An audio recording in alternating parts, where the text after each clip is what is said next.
seul geste de toi viendra mon secours.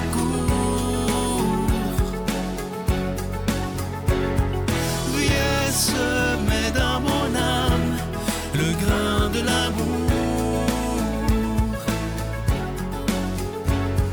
Je traverse un désert et je meurs de soif. Montre-moi le mystère qui garde la foi. Bon mardi 14 septembre. Quel honneur pour moi d'être là. Sylvain me fait un grand privilège de me donner de venir chez vous comme ça à titre d'animatrice. C'est un cadeau de Dieu aussi, qui passe par Sylvain. Je suis honorée d'être chez vous ce matin en ce 14 septembre, fête de la Croix glorieuse, fête de la victoire de l'amour en fait. On rejoint tout de suite Brigitte avec sa chronique et Luc Faneuf pour l'homélie.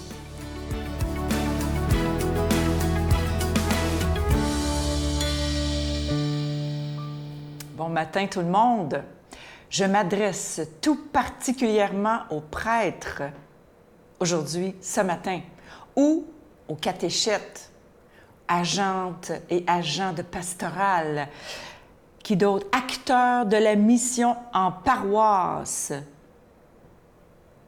Tout le monde qui sont dans les paroisses, là, puis que vous pensez que vous êtes en train de mourir. OK? Il y a un forum qui va avoir lieu, un forum mission qu'on appelle, qui va avoir lieu samedi qui s'en vient, le 18 septembre, qui regroupe, qui veut faire appel justement à toutes les paroisses, tous les prêtres, les agents de pastoral, que vous pensez que votre Église est en train de crouler sous les dettes, parce que c'est ça qui est en train d'arriver. Il y a ce regroupement-là pour aider à rebooster votre paroisse. Comment rebooster votre paroisse? Donc, c'est des prêtres un peu partout à travers la province de Québec, ou du Québec, qui se sont regroupés il y a 3 ans de ça. Puis je vous dis, c'est vraiment l'œuvre de l'Esprit Saint, parce que des prêtres qui ne se connaissaient même pas, qui étaient dans différentes régions, qui ont commencé à mettre le parcours alpha dans leur paroisse, qui ont commencé à faire des trucs ensemble, puis à un moment donné, il y a comme un réseautage qui s'est fait. Le Seigneur y agit. Mais savez-vous qu'est-ce qu'ils disent? La phrase, le verset qui a inspiré leur mission, c'est « Je vous ferai sortir de vos tombeaux ». Dans Ézéchiel 37, 12. « Je vous ferai sortir de vos tombeaux ». C'est le Seigneur qui nous parle, puis qui dit « Sortez de vos tombeaux, venez ». Puis vous allez voir que l'Église est encore vivante. Ce passage a inspiré notre initiative. L'Église peut paraître morte dans son tombeau. En tout cas, c'est ce qu'on voudrait nous faire croire. Pourtant, le Québec fut une terre de foi vivante et missionnaire. On l'a vu avec le bienheureux André Grasset. On va le voir bientôt avec Marguerite Diouville, on le sait qu'on a une terre de saints. On n'est pas mort. Alors, vous ne pouvez pas savoir le nombre de messages que je reçois de prêtres, d'agents de pastoral qui ne savent plus quoi faire. Mais on le sait, ici à la Victoire de l'Amour, on reçoit des invités à tous les dimanches. On a des prêtres de feu. Ces invités-là, ils viennent témoigner de leur foi en Jésus-Christ. Donc, Jésus, il est vivant, il agit. Il faut juste aller aux bonnes places. Des fois, le Seigneur nous appelle, mais il faut y aller. Donc, ça ne donne à rien de rester chez nous puis de brailler. Il faut se grouiller puis aller à ce forum. Je vais mettre le site Internet sur le site de la Victoire. Vous pouvez appeler au bureau aussi. Venez-et-voyez.ca. Venez-et-voyez.ca. C'est un rendez-vous, je serai là aussi. Amen. Notre Père qui es aux cieux, que ton nom soit sanctifié, que ton règne vienne, que ta volonté soit faite sur la terre comme au ciel. Donne-nous aujourd'hui notre pain de ce jour. Pardonne-nous nos offenses, comme nous pardonnons aussi à ceux qui nous ont offensés. Et ne nous laisse pas entrer en tentation, mais délivre-nous du mal, car c'est à toi qu'appartiennent le règne, la puissance et la gloire pour les siècles des siècles. Amen. Je continuerai à croire, même si tout le monde perd espoir. Je continuerai à aimer, même si les autres parlent de haine. Je continuerai à construire, même si les autres détruisent. Je continuerai à parler de paix, même au milieu d'une guerre. Je dessinerai des sourires sur des visages en larmes et je tendrai les bras à ceux qui se sentent épuisés. Oui, je continuerai à croire.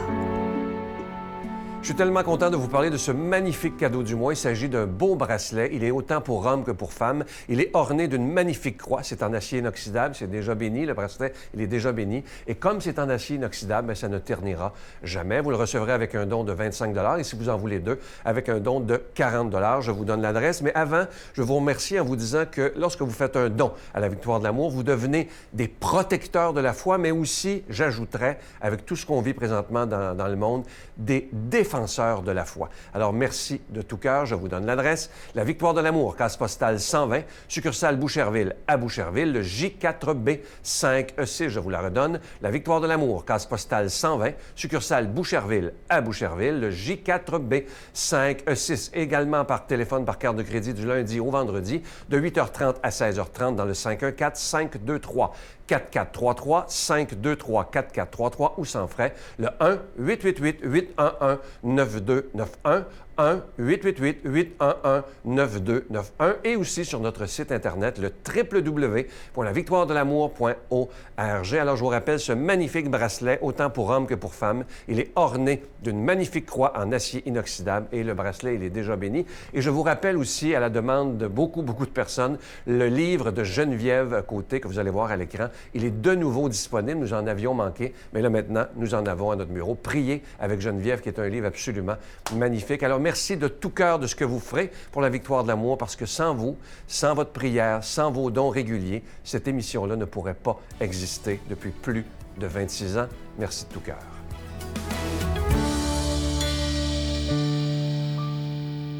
Mon Dieu, donnez-moi la sérénité d'accepter les choses que je ne peux changer, le courage de changer les choses que je peux et la sagesse d'en connaître la différence. Amen.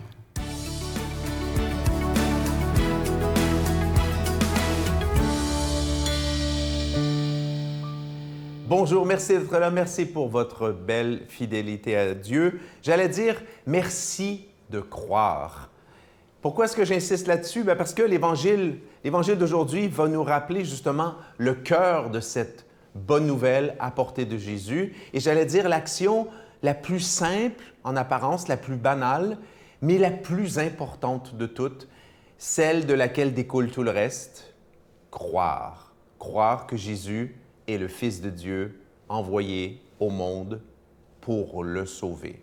Donc, demandons à l'Esprit Saint d'ouvrir nos intelligences et nos cœurs afin de recevoir en cette fête de la croix glorieuse cet Évangile selon Saint Jean, ce fameux chapitre 3, versets 13 à 17.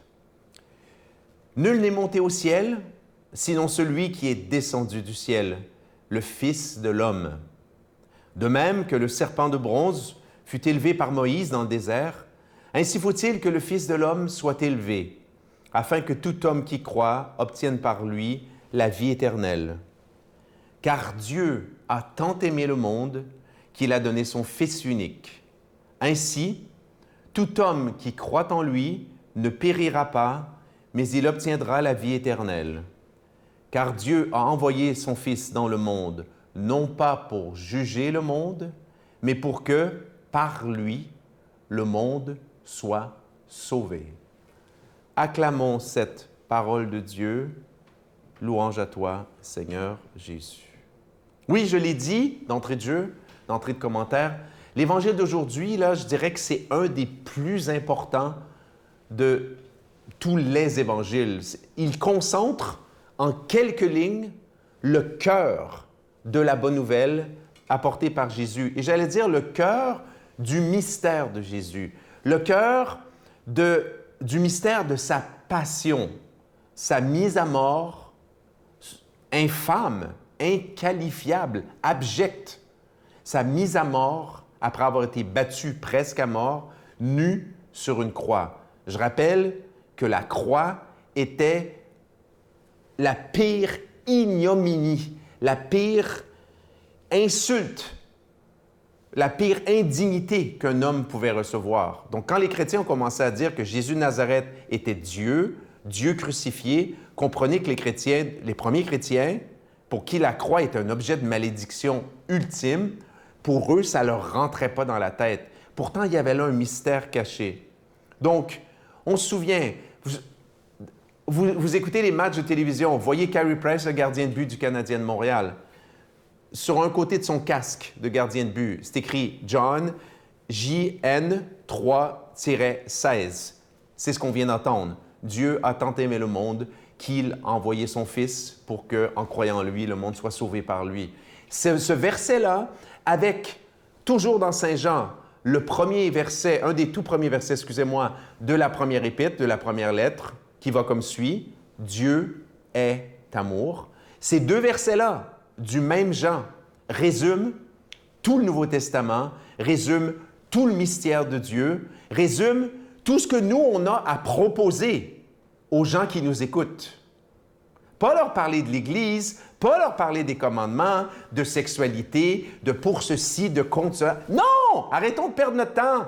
Rappelons l'essentiel.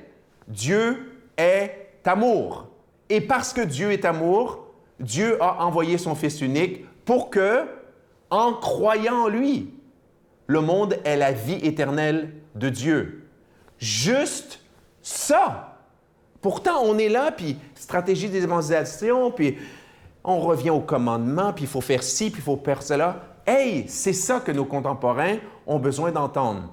Maintenant, un petit rappel. Cette fameuse élévation, il faut que le Fils de l'homme soit élevé.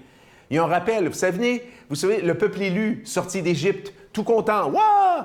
La libération, enfin! On n'est plus sous la férule, sous le joug de Pharaon qui nous faisait travailler comme des damnés.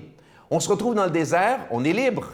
Mais là, bon, le bon Dieu envoie la manne, mais c'est quand même des privations. Le peuple commence à se plaindre, il récrimine contre Dieu et Moïse.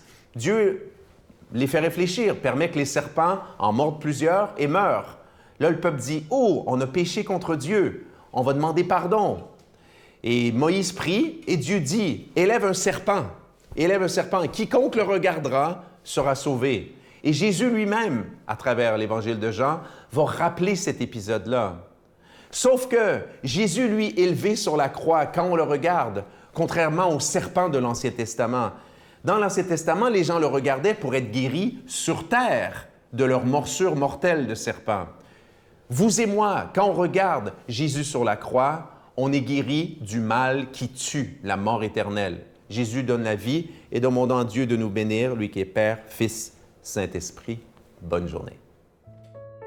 Je vous salue Marie, pleine de grâce. Le Seigneur est avec vous. Vous êtes bénie entre toutes les femmes, et Jésus, le fruit de vos entrailles, est béni.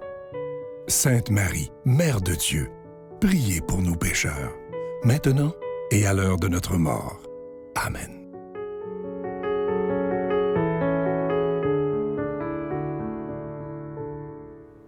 La victoire de l'amour. C'est aujourd'hui que ça se passe, ça. Fête de la croix glorieuse, fête de la victoire de Dieu.